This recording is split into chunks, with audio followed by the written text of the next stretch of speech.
Allora, segretario, parlavamo anche fuori onda, un po' chiacchieravamo della degenerazione, del problema dell'Alzheimer che coinvolge moltissime persone.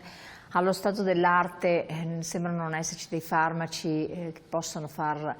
trarre giovamento, insomma, o comunque regredire. Ci sono stati dei progressi notevoli anche in questo campo, dei farmaci che ritardano notevolmente l'aggravarsi della malattia, però chiaramente è buona cosa riconoscere i sintomi molto precocemente per poter intervenire anche farmacologicamente, per poter avere possibilità di successo appunto di ritardare l'aggravarsi della malattia. Questo è fondamentale, così ci spiegano gli specialisti, quindi voglio dire è importantissimo che ci sia la massima attenzione a quelle che sono le sintomatologie e quindi attraverso la conoscenza di quelle che sono le sintomatologie l'approcciarsi alle cure mediche naturalmente, perché certo, altrimenti non c'è possibilità di avere successo.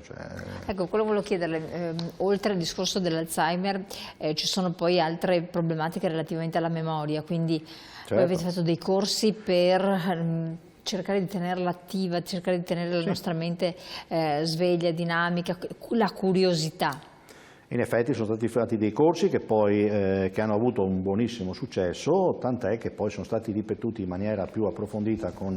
un ulteriore sviluppo di tecniche per mantenere viva la memoria e che hanno dato soddisfazione a chi vi ha preso parte, naturalmente in qualità di persona bisognosa appunto di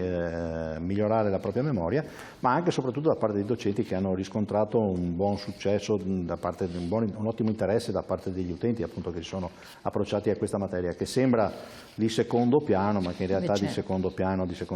non è. Ecco, dalla locandina vedevamo tra l'altro che avete fatto squadra con altre persone, con professionisti per riuscire ad andare dentro determinate problematiche, cioè con gli esperti, non parlare genericamente, bisogna imparare a utilizzare la tecnologia anziché curarsi, ma chiamando il medico, lo psicologo, il tecnico, il psicoterapeuta, l'educatrice, il ricercatore, tante figure. Sì, tante figure che sono state utilissime perché ognuno di noi non può avere tutte le competenze del caso. Naturalmente c'è la necessità di avere degli specialisti che spiegano una materia alla volta. È stato possibile fare dei corsi di smartphone, dei corsi di computer, anche qui lo smartphone sembra semplice, è una cosa banalissima, ma già il fatto che sia di un tipo piuttosto che di un altro implica che l'utilizzo è diverso, pur sembrando tutti uguali. Quindi anche qui abbiamo dovuto dividere in gruppi a seconda del tipo di smartphone che avevano a disposizione per potergli insegnare in maniera più proficua l'utilizzo. I corsi di computer anche qui per avere le basi, per poter, visto che questo è il nuovo modo di comunicare,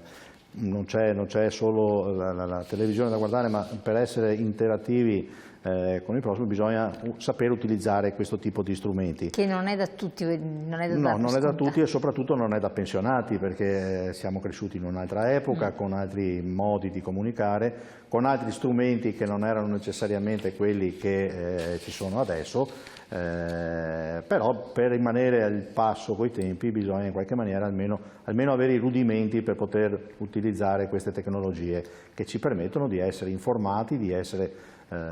correttamente sempre attenti a quelle che sono le dinamiche evolutive che ci sono in qualsiasi aspetto della nostra vita quotidiana e naturalmente ci permettono di vivere un po' meglio, più tranquillamente, più serenamente, avendo conoscenza di tutte queste tematiche. Lei citava gli esperti, prima è logico che parlare di problemi di prostata in maniera anche scherzosa, come ha fatto il professore che è venuto a spiegarceli, ridendoci anche su, stimola le persone a fare domande che incuriosiscono anche il pubblico e che ci permettono di avere appunto l'esatta concezione di cosa si possa fare per poter risolvere i propri problemi. Ecco, un aspetto che ritorna spesso è il potenziamento della memoria, che sembra una banalità. Però in realtà non è così, e però parlarne, di potenziare la memoria, viene già stanchezza a molte persone, ancora più se uno è fuori, esce dall'attività lavorativa, dall'impegno stressante, dal doversi sempre sentire sotto pressione. Come approcciare a questo? Si tende a diminuire il proprio campo di interessi, e quindi restringendo i propri interessi naturalmente si limitano anche le capacità della memoria. Ci sono poi delle tecniche che permettono sicuramente di mantenere tutti i settori della memoria sempre attivi, tecniche che gli specialisti hanno spiegato molto bene a chi è stato presente, perché è fondamentale avere l'approccio giusto nella tecnica, anche sembra banale, ma nella tecnica della quotidianità, di mettere in pratica la nostra quotidianità. Sembra impossibile, però man mano che cambiano le abitudini si tende a dimenticare alcune cose che sono di fondamentale importanza. Esatto. E non si ha l'esatta cognizione di come poterle recuperare, perché non si ha neanche l'esatta cognizione di averle perse. Quello non si riesce ad ammetterlo, uno magari non lo ammette neanche a se stesso, figurarsi al familiare o alla persona che sta vicino, anzi magari si arrabbia se viene fatto. Il fatto di cercare gli occhiali e averli sopra la testa esatto. È il caso emblematico, appunto. Il futuro ci riguarda, insieme si fa, la cosa importante è insieme, perché la solitudine, e ne abbiamo parlato sempre con voi dell'FNP e anche con un esperto, un geriatra, è un male enorme. Sì. L'isolamento, la solitudine, sempre magari tanti telespettatori che ci stanno seguendo vivono questa situazione. Sì, adesso si sentono in compagnia della televisione, però in realtà dentro di sé si sentono soli, perché vivono da soli o anche se insieme ai più giovani a volte sei sempre più solo nella tua condizione. Perché non c'è, allora si è sempre da più da soli, perché chiaramente non c'è lo stesso modo di comunicare, sono cambiati i tempi, lo dicevamo anche prima, è cambiato il modo di comunicare, i giovani sicuramente comunicano in un'altra maniera rispetto a quella con cui comunicano gli anziani, sono abituati a comunicare gli anziani sono abituati a leggere il giornale, il pezzo di carta, i giovani sono abituati con lo smartphone, un altro tipo di comunicazione che naturalmente non è uguale. Bisogna tener conto di come si sono strutturate nel tempo le famiglie, sempre più persone sole perché sono rimaste vedove, perché sono rimaste, i figli hanno preso altre strade, lavorativamente parlando, e quindi non è sempre semplice mantenere i contatti con le persone. C'è diffidenza nell'allargare la propria cerchia, se non si ha una cerchia di amici stretti fidati, c'è diffidenza nell'approcciarsi con altre persone in molti casi, proprio perché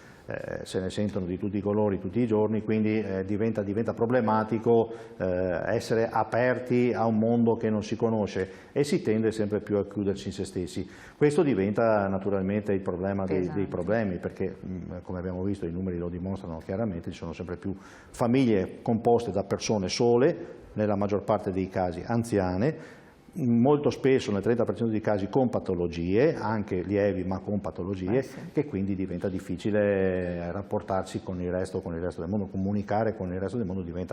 per questo diventa importante essere in grado di usare uno smartphone, ma anche solo per comunicare col dottore, anche solo per avere la possibilità di avere un consiglio per una cura, per contattare i propri figli in caso di bisogno, anche se molto spesso c'è reticenza nel farlo e anche se molto spesso, bisogna dirlo, i figli non sono così interessati ai genitori perché hanno la loro vita,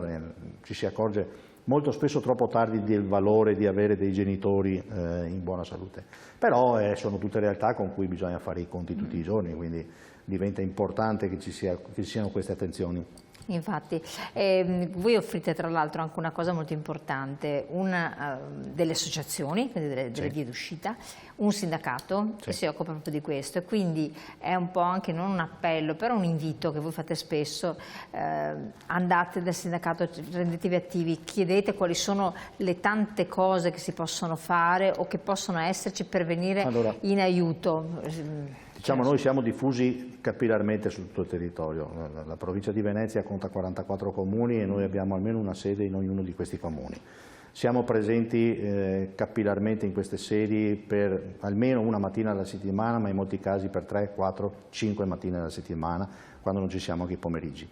Abbiamo tutta la rete dei servizi che il sindacato, che la CISL mette a disposizione, qualsiasi tipo di servizio, quindi dalla Diconsum piuttosto che i servizi fiscali,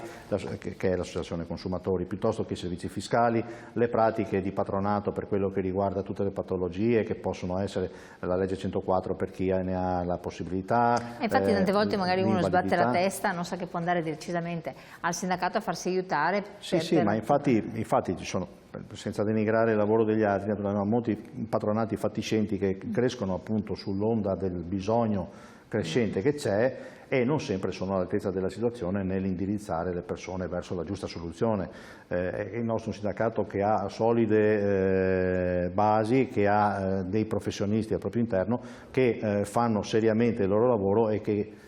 danno sempre la risposta coerente, corretta al tipo di bisogno. Quindi l'approcciarsi con fiducia a quello che è il sindacato, ma è quello che ha avuto anche, che ha riscosso successo anche da parte delle altre associazioni che hanno accettato di mettersi insieme in questo gruppo, appunto, di associazioni, proprio perché il loro scopo era magari solo quello di organizzare dei cammini, il loro scopo era solo quello di mantenere i rapporti con un gruppo ristretto di anziani di una piccola frazione. Il fatto di allargare il proprio orizzonte, di poter parlare di tutti questi tipi di problematiche che abbiamo elencato prima, ha naturalmente aperto orizzonti nuovi per queste persone che naturalmente, quando nel momento del bisogno, tendono empiricamente, diciamo così, a rivolgersi alla persona di fiducia che non sempre è competente, piuttosto che magari al consiglio della persona che non sa esattamente di cosa sta parlando. Quindi è sempre bene rivolgersi a degli esperti per avere soluzione ai propri problemi, è sempre meglio avere a che fare con persone che sappiano il fatto loro in materia di quello che è. Il sindacato in questo mette a disposizione tutto. Visto che lei si occupa di Venezia, del territorio in qualche modo metropolitano di Venezia, perché poi la vostra sede è a Mestre in modo particolare, sulla terraferma, Venezia, diceva anche lei dei numeri, è popolata da moltissimi anziani. Non tutti hanno una vita facile, tra virgolette. No. Ecco, qual è lo spaccato di questa realtà? Ma è uno spaccato che diciamo nella terraferma è un po' più semplice, perché c'è una maggiore accessibilità magari ai servizi, seppur non sempre agevole, perché poi la provincia di Venezia è lunga e stretta, ci sono centri grossi ma ci sono anche molti centri piccoli che non sempre danno risposte a quelli che sono i bisogni dei cittadini. Il centro storico di Venezia è una cosa ancora più particolare, perché poi è molto più complicato da vivere, soprattutto per le persone anziane, perché ci si muove solo a piedi, bisogna avere la possibilità. Ci sono i pro e i contro, da un lato, come dicevate voi, fai attività, trekking urbano, muoviti, fai le scale, e tutto questo può essere, tra virgolette, un elisir di lunga vita, perché sei costretto a fare la spesa, eccetera. Dall'altro però può essere un fattore anche di isolamento per chi ha dei grossi problemi o non vuole trovarsi in una calca di persone che può essere anche claustrofobica. No, ma in effetti, oltretutto c'è anche, non dimentichiamo, il rifiuto da parte delle persone anziane di avere degli estranei magari che danno una mano. In molti casi è complicato anche questo da gestire per dei familiari che hanno una persona che non sia in grado di muoversi. Quindi il fatto di una vita sana, di fare le camminate, è tutto propedeutico a allontanare il più possibile il ricorso alle cure. Però molto spesso ci sono condizioni in cui le cure sono necessarie e non è così semplice avervi accesso, non è così semplice avere a disposizione la rete di professionisti che può essere di aiuto. Noi quello che evidenziamo continuamente è che a livello regionale, ma non solo, si sta chiedendo alla Regione è di potenziare il servizio a domicilio per agevolare queste persone, per avere risposte a chi, giusto perché nelle case di riposo è difficile trovare posto a costi accessibili, certo, i posti quindi tutto ci sono, di conseguenza. E quindi la conseguenza è appunto tutta una serie di cose che, allontanando il bisogno di ricorrervi e cercando di aiutare le persone a casa loro dove si sentono maggiormente a loro agio, dove c'è la rete familiare. Può essere un aiuto molto importante, questo senza dubbio. Sicuramente allora, siamo giunti al termine. Luigi Michelon, segretario generale FNP di Venezia, grazie di essere stato qui con noi, di averci raggiunto, di aver fatto compagnia, fatto riflettere, speriamo, tante persone che ci stanno, i nostri telespettatori che ci stanno seguendo, anche i familiari di chi è anziano, per dare uno stimolo, per portarli, accompagnarli a conoscere altre persone, insomma a crearsi una rete amicale anche nuova. Certo. Buon proseguimento a voi telespettatori, buon lavoro a voi naturalmente della FNP di CISL di Venezia, ma non solo, in generale del Veneto. A presto. Grazie.